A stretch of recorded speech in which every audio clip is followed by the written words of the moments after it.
ಇನ್ನು ದಕ್ಷಿಣ ಕನ್ನಡ ಜಿಲ್ಲೆಯ ಹಿಂದೂ ಕಾರ್ಯಕರ್ತರ ಮೇಲೆ ಎಫ್ಐಆರ್ ವಿಚಾರಕ್ಕೆ ಸಂಬಂಧಪಟ್ಟಂತೆ ಮಂಗಳೂರಿನಲ್ಲಿ ಮಾಜಿ ಸಂಸದ ನಳಿನ್ ಕುಮಾರ್ ಕಟೀಲ್ ಹೇಳಿಕೆ ನೀಡಿದ್ದಾರೆ. ದಕ್ಷಿಣ ಕನ್ನಡ ಜಿಲ್ಲೆಯಲ್ಲಿ ಹಿಂದೂ ಹೋರಾಟಗಾರರ ದಮನಿಸುವಂತ ಕೆಲಸ ಆಗ್ತಾ ಇದೆ.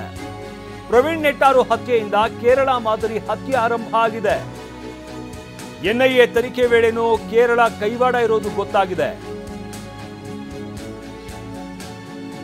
ಹಿಂದೂ ಹೋರಾಟಗಾರರ ದಮನಿಸುವಂತ ಕೆಲಸ ಆಗ್ತಾ ಇದೆ ಅಂತ ನಳಿನ್ ಕುಮಾರ್ ಕಟೀಲ್ ಆಕ್ರೋಶವನ್ನ ವ್ಯಕ್ತಪಡಿಸಿದ್ದಾರೆ. ಕಲ್ಲಡ್ಕ ವಿರುದ್ಧ ಕೇಸ್, ಅರುಣ್ ಪುತ್ತಿಲ ಗಡಿಪಾರು, ಕಾಂಗ್ರೆಸ್ನ ಷಡ್ಯಂತ್ರ ಇದೆಲ್ಲ ಇಡೀ ಹಿಂದೂ ಸಮಾಜದ ಭಾವನೆಯನ್ನ ಪ್ರಭಾಕರ್ ಭಟ್ ತಿಳಿಸಿದ್ದಾರೆ ಅಂತ ನಳಿನ್ ಕುಮಾರ್ ಕಟೀಲ್ ಹೇಳಿದ್ದಾರೆ. ಅತ್ಯಂತ ಸ್ಪಷ್ಟವಾಗಿ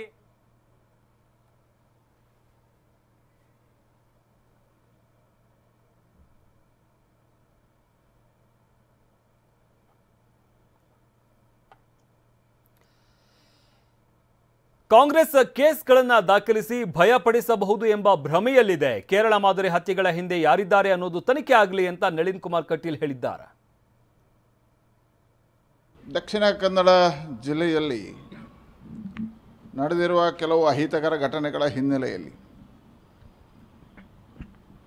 ಹಿಂದುತ್ವದ ಹೋರಾಟವನ್ನು ಮಾಡಿಕೊಂಡು ಬಂದಿರತಕ್ಕಂಥ ನಾಯಕರ ದಮನಿಸುವಂಥ ಕೆಲಸ ನಡೀತಾ ಇದೆ ಕಾಂಗ್ರೆಸ್ ಸರ್ಕಾರದಿಂದ.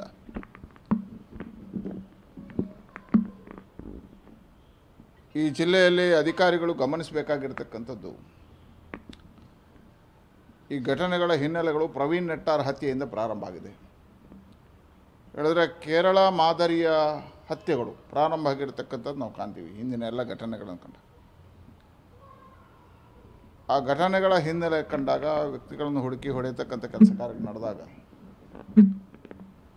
ಎನ್ಐಎ ತನಿಖೆ ಆದಂಥ ಸಂದರ್ಭದಲ್ಲಿ ಇದರಲ್ಲಿ ಹಿನ್ನೆಲೆ ಕೇರಳದ ಕೈವಾಡ ಇರತಕ್ಕಂಥದ್ದು ಕಂಡಿದೆ. ಹಾಗಾಗಿ ಅಂಥ ಎಲ್ಲ ತನಿಖೆಗಳಾಗಬೇಕು ಅಂತ ಹೇಳುವಂಥ ಆಗ್ರಹವನ್ನು ನಾನು ಮಾಡ್ತೇನೆ ಎಲ್ಲ ಹತ್ಯೆಗಳಲ್ಲಿ ಇರ್ತಕ್ಕಂಥ.